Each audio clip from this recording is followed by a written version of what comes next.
Relationships are hard. Hell, the whole reason we got into writing in the first place was to avoid them. But fate's a cruel mistress, and it turns out relationships are critical for good storycraft too. Now, while I can't help you with your real relationships, unless you want them to end, I can help you write better imaginary relationships for your story. That's why today we're looking at Arcane's character web, seeing what works and why, and, most importantly, show you how to write better relationships to give your story depth, conflict, and a reason for your audience to keep watching, while you avoid human interactions at all costs. Let's get started with one of the basics, which is that, for the most part, your characters should all be flawed. Now, flaws don't mean peg legs and eye patches. Character flaws are going to rely on the way a character thinks about the world, or how to go about solving problems. These flaws don't have to be brazenly obvious to the point of needing lithium tablets or antipsychotics either. They can just be a character looking at life through a dusty lens, slightly off, but by no means medically delusional. But sometimes, hey, clinically psychotic is also cool. But for now, let's just roll back the clock to high school. Your best friend thought he was a gangbanger because he wore Timberlands and owned a hunting rifle. Your English teacher had semi functional depression with dreams of sobriety and that one day one of her students would care about the class. Your girlfriend had substance issues, and by that I mean that she was imaginary. And you were tossed into the mix like every other chubby kid with a bowl cut, trying to figure out what corner of the library gave you the best chances of never being seen by that super senior with the underbite. Everyone in that environment had flaws that they were struggling with, and while those struggles are inconvenient in real life, they make for phenomenal storytelling. In Arcane, whether it's Vi's guilt and overbearing sense of responsibility, Jace's ambition, or Powder's schizophrenia, each of our characters struggles with something. Now, this doesn't mean you should make your story cast a list of psych ward cases. Being crazy for the sake of being crazy only works for beautiful people. The rest of us have to work on ourselves, or, at the very least, stuff our emotional issues into our story characters and hope that someone will be entertained by our inner demons. A key to doing this well in writing comes down to character duality, which is a fancy way of saying complementary opposites. Something can't exist unless you have its opposite to compare it to. For people, this constant internal conflict of ideas, wants, and desires is just called life. But in storytelling, we make ourselves seem smart by calling these complex characters. If you've ever eaten a Dorito while laying on your back, you get the gist of what makes a character complex. Part of you wants to eat a piece of dehydrated corn sprayed with cheese powder, but you don't want to sit up or choke to death. So what do? It would seem we have reached an impasse. We compromise. The complexity of a character comes from their ability to rationalize their own actions, whether they're right for the wrong reasons, wrong for the right reasons, picking the greater good, or the lesser of two evils. In Arcane, our characters have these internal conflicts, but to a far less consequential degree than how they eat chips. Do I unlive my sister because she's a danger to society, or do I let her keep hurting people because I feel responsible for what happened to her? Do I develop super hammers and sock'em bobbers to create a better life for society, even though this same technology could be weaponized to smash babies instead of rocks? Do I preserve my innocent perspective on justice and give people a fair chance? Or do I decide to put on actual pants and avenge my mother at whatever cost? Each character is given a choice, and both options are equally right for the wrong reasons, or vice versa. Pro tip: this is actually pretty cool, because most writing advice will tell you to either give your characters two bad options or two good options to pick from.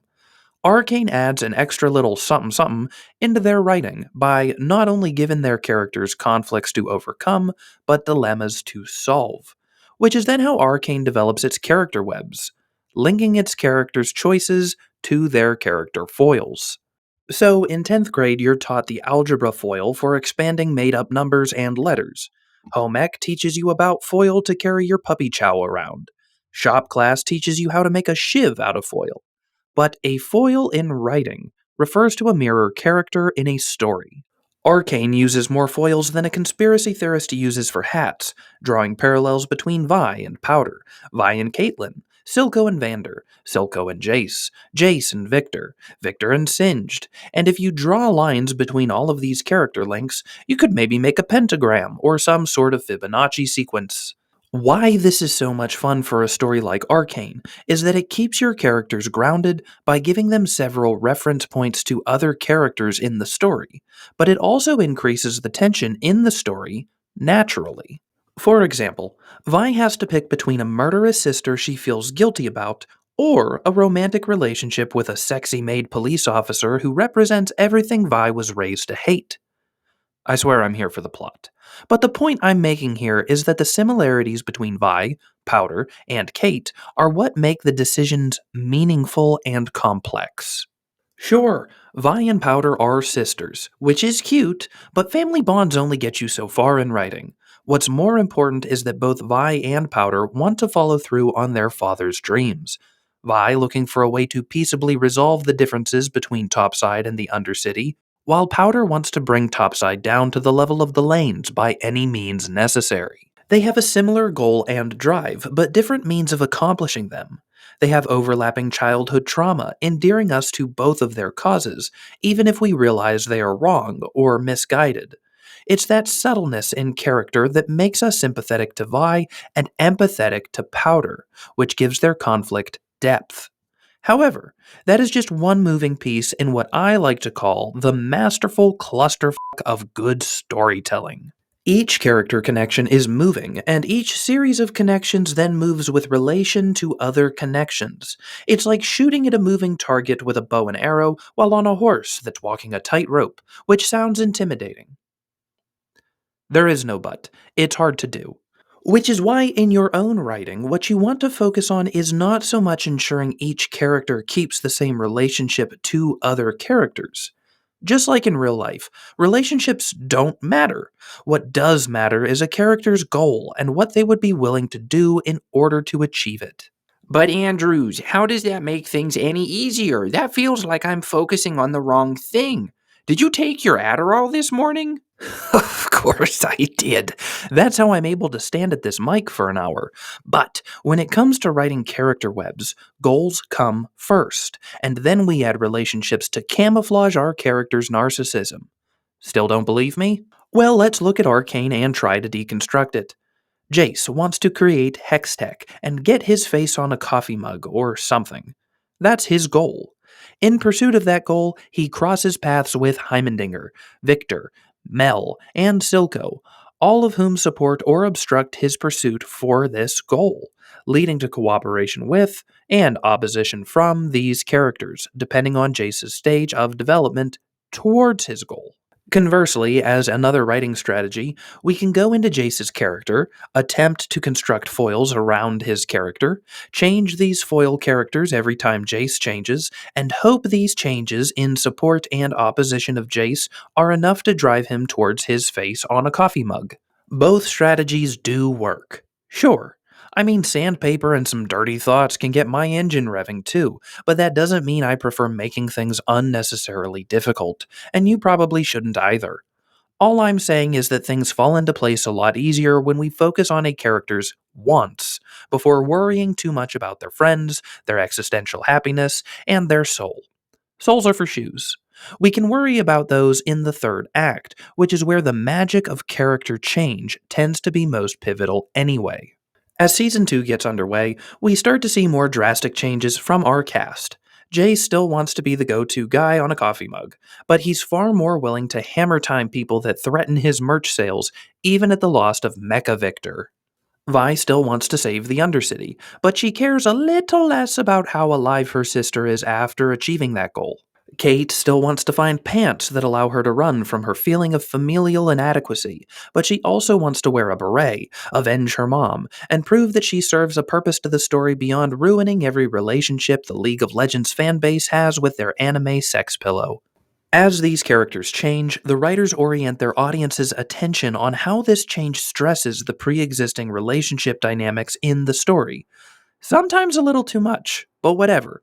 I imagine it's hard to tell a well-paced story when Netflix looks for every reason to axe a show after 2 seasons, but I digress. These changes are often stated by the characters themselves. Vi says something crazy like, "My sister is gone, it's only Jinx now." Victor Jesus says something along the lines of, I guess this is the parting of our paths. Jinx talks about watching it all burn. And all three of these moments really hammer it home for the audience that, hey, this character dynamic just shifted, and the surrounding moments contextualize how and why. Since storytelling is all about character change, and since Arcane has more moving parts than a P. Diddy freak off party, the writers need to orient the audience when this change occurs. Now, quickly, one place where I feel like the writers either dropped the ball or my borderline Rain Man memory sprung a leak is showing the audience what some of these characters now want. Vi wants to protect Topside and the Undercity now by finding her sister and trading one life for the lives of the many. But really, it feels more like Vi just wants Caitlyn more than her sister. Victor doesn't want to support Jace anymore with Hextech, but he's just sorta off curing lepers to atone for that one girl that died. I'm not sure what else he wants. Mel is around, trying to fight off her mother's grip for power or something.